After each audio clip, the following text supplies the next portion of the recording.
Compte rendu du Conseil des ministres ordinaire du jeudi 3 février 2022. Le jeudi 3 février 2022, sous la très haute présidence de son Excellence, professeur Faustin Archange Touadéra, président de la République, chef de l'État, le Conseil des ministres a tenu sa séance ordinaire à 15h20 autour de l'ordre du jour suivant. Les dossiers à examiner, les communications ministérielles et les divers. Le ministre chargé du secrétariat général du gouvernement et des relations avec les institutions de la République a présenté par la suite la position des membres du gouvernement absents à cette séance, au titre des dossiers à examiner. Le ministre chargé des Finances et du Budget a soumis à l'examen du Conseil le projet de loi portant création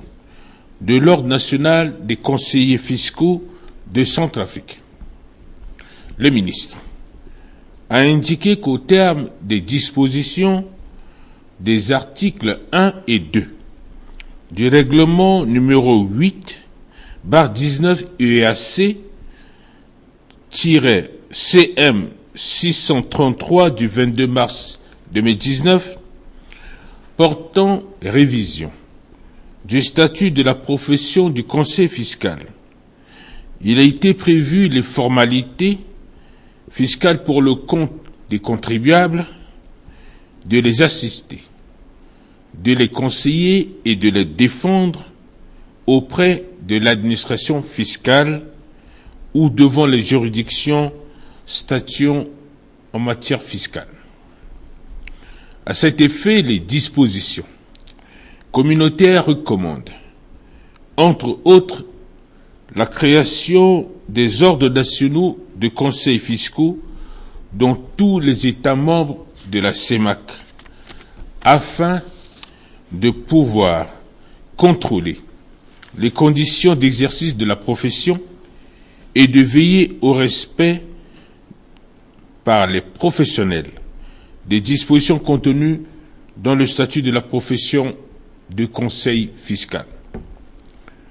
Eu égard à ce qui précède, le ministre a sollicité du Conseil l'adoption du dit projet de loi en vue de son acheminement à l'Assemblée nationale pour examen et adoption. Au terme des débats, le Conseil a adopté le dit projet de loi et a instruit le ministre de prendre toutes les dispositions nécessaires en vue de sa transmission à l'Assemblée nationale pour examen et adoption. Le ministre chargé de l'Intérieur et de la Sécurité publique a soumis à l'examen du Conseil le projet de loi organique portant organisation et fonctionnement de la police nationale. Le ministre a indiqué que dans le cadre de la dynamique de réforme de la police nationale, en vue de hisser à l'échelon international aux côtés des autres polices de la sous-région, voire du continent, il a été prévu la révision de ces statuts juridiques dans le présent projet de loi organique prévu par la Constitution du 30 mars 2016 en son article 27 alinéa 6 qui dispose que des lois organiques déterminent l'organisation et le fonctionnement respectif des forces de défense et de sécurité. Le dit projet de loi met l'accent sur des innovations et changements par rapport au texte actuel en vigueur, notamment sur l'organisation et le fonctionnement de la police nationale, afin de faire d'elle une police professionnelle, inclusive, républicaine, opérationnelle et de proximité, au même rang que les polisseurs de la sous-région. À ce sujet, le ministre a sollicité du Conseil l'adoption du dit projet de loi en vue de sa transmission à l'Assemblée nationale pour examen et adoption. Après débat, le Conseil a adopté le dit projet de loi avec amendement et a instruit le ministre de prendre toutes les dispositions appropriées en vue de sa transmission à l'Assemblée nationale pour examen et adoption. Le ministre chargé de l'administration du territoire, de la décentralisation et du développement local a soumis à l'examen du Conseil la note relative à la mission de remise officielle des bâtiments administratifs réhabilités et ou construits à Mobaye dans la Basse-Kotto. Le ministre a indiqué que dans le cadre de l'appui à la stabilisation et au relèvement socio-économique dans notre pays, le programme des Nations Unies pour le développement, PNUD, a entrepris de diverses réalisations sur le terrain afin de consolider les acquis de la paix et de la réconciliation issus de l'accord politique pour la paix et la réconciliation en République centrafricaine, APPR-RCA, du 6 février 2019. À cet effet, un certain nombre d'investissements a été lancé à Mobaye, dans la préfecture de la Basse-Kotto, à travers les différents projets dont le projet conjoint PNUD-FAO d'appui à la gouvernance locale et l'accès équitable aux dividendes de la paix, le projet conjoint Jeunes et le projet d'appui au développement local et à la résilience. La mise en œuvre de ces différents projets à Mobaye a permis la réalisation des infrastructures suivantes.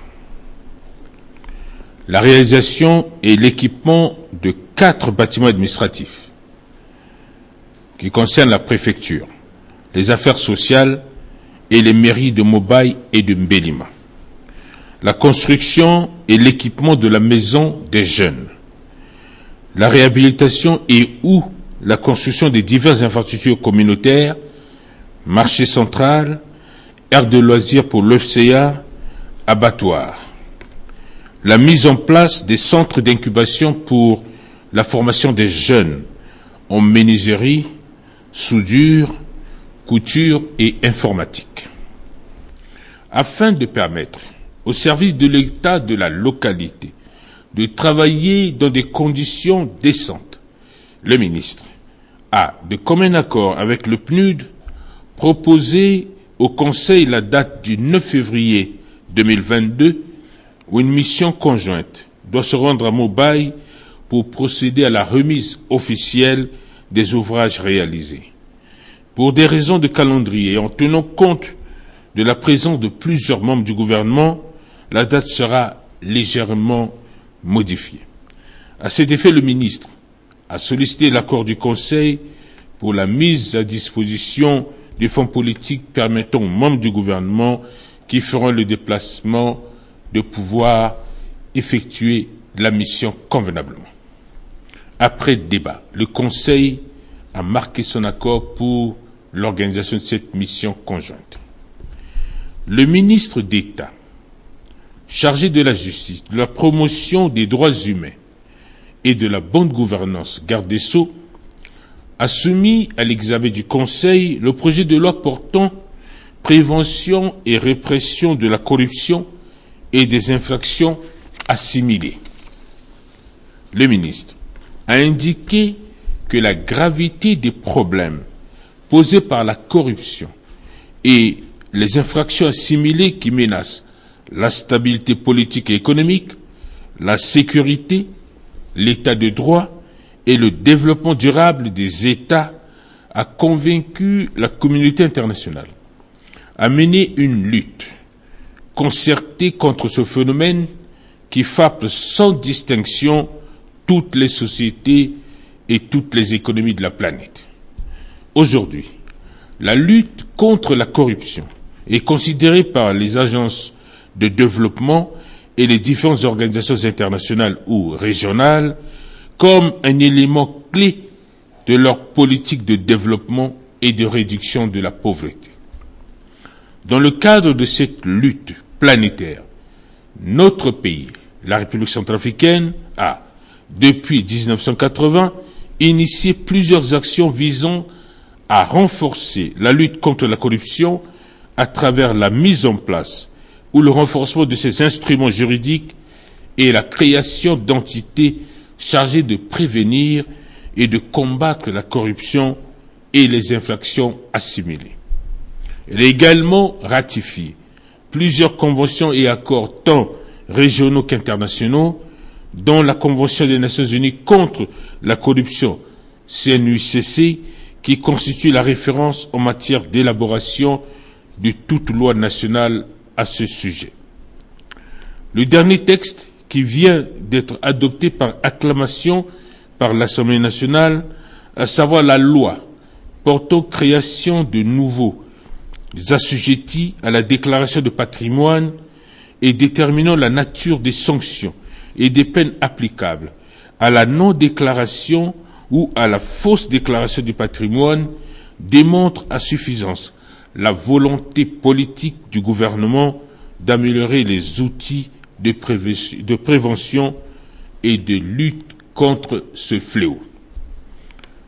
Eu égard aux enjeux considérables de cette lutte, qui inclut le blanchiment du produit de crime, le financement du terrorisme et les infractions économiques et financières complexes et graves, pouvant impliquer des mécanismes transnationaux, le ministre d'État a sollicité du Conseil l'adoption du dit projet de loi en vue de sa transmission à l'Assemblée nationale pour examen et adoption, ce qui permettra à notre pays de renforcer ses dispositifs juridiques en la matière en vigueur. Après débat, le Conseil, tout en marquant son accord, a adopté le dit projet de loi et a instruit le ministre d'État de prendre toutes les dispositions appropriées en vue de sa transmission à l'Assemblée nationale pour examen et adoption. Au titre de la communication ministérielle, Madame le ministre chargé de l'action humanitaire, de la solidarité et de la réconciliation nationale a présenté au Conseil une note relative à la mise en place d'une plateforme d'appui pour les solutions durables de la situation centrafricaine. Madame le ministre a indiqué que les crises politiques et sécuritaires que le pays a connues ont entraîné le déplacement de nombreuses populations, tant à l'intérieur qu'à l'extérieur du pays. À ce jour, avec les efforts du gouvernement et le concours des partenaires, il a été enregistré le retour de plus de 300 000 personnes déplacées internes, près de 25 000 réfugiés centrafricains à l'étranger et de 100 000 retours spontanés constatés. L'Assemblée générale des Nations unies, en sa session de décembre 2018, avait affirmé que le pacte mondial sur les réfugiés est l'outil approprié afin de trouver des solutions satisfaisantes aux problèmes des réfugiés par le biais de la coopération internationale. Un des mécanismes prévus dans le pacte pour soutenir les États en difficulté est la mise en place de plateformes d'appui. C'est ainsi que, sur la demande du gouvernement centrafricain, formulée à la 72e session du comité exécutif du programme du Haut Commissariat des Nations Unies pour les réfugiés, tenu à Genève, en Suisse, du 4 au 8 octobre 2021, il a été annoncé le lancement de plateformes d'appui pour les solutions durables à la situation centrafricaine. Après cette présentation, le Conseil en a pris acte. Par ailleurs, Madame le ministre, en lieu et place du ministre de la Santé et de la Population, a présenté au Conseil l'état d'évolution de la pandémie du Covid-19 en République centrafricaine. Madame le ministre a indiqué que dans le cadre de la lutte contre la propagation de la pandémie du Covid-19 dans notre pays, la situation épidémiologique à la date du 2 février 2022 se présente comme suit. 83 097 personnes testées à ce jour, 14 142 cas confirmés depuis le 14 mars 2020, date de début de cette pandémie, dont 12 018 patients guéris et 110 décès enregistrés, parmi lesquels 62 en milieu hospitalier et 48 en milieu extra-hospitalier. 13 350 cas confirmés à transmission locale et 583 cas importés depuis le début de la pandémie, le 14 mars 2020. 691 100 personnes vaccinées contre le Covid-19 à ce jour dans les districts des régions sanitaires 1, 2, 3, 4 et 7. En outre, Madame le ministre a précisé qu'en République centrafricaine, la contamination de la troisième vague de l'épidémie a touché toutes les couches sociales de tous âges.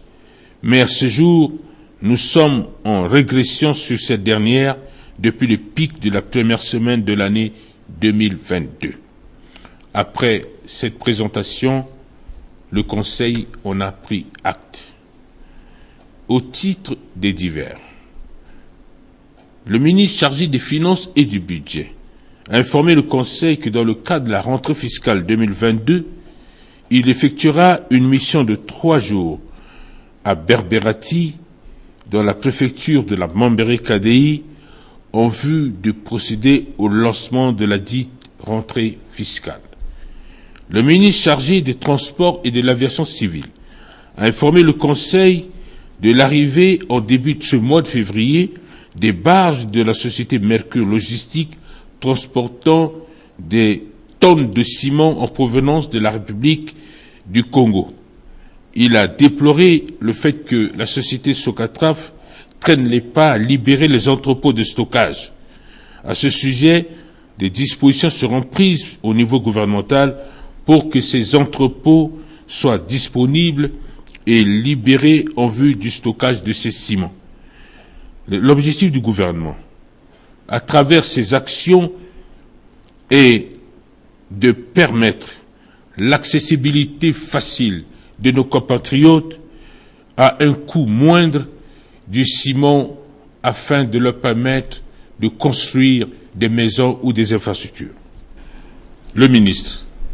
a également informé le Conseil qu'il a saisi et obtenu l'accord de M. le procureur de la République en vue de l'exhumation d'un corps d'un compatriote musulman afin de faciliter la poursuite des travaux de sécurisation. Il a fait noter également des actes de vandalisme causés par l'enlèvement des grillages de clôture par les populations riveraines. À cet effet, des miradors seront installés autour des clôtures de l'aéroport,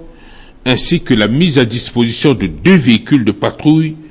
des forces de défense et sécurité. L'ordre du jour étant épuisé, Son Excellence, Monsieur le Président de la République, chef de l'État, a levé la séance à 17h30. Fait à Bangui, le 4 février 2022, le ministre chargé du secrétaire général du gouvernement et des relations avec les institutions de la République, Maxime Balalou. Je vous remercie.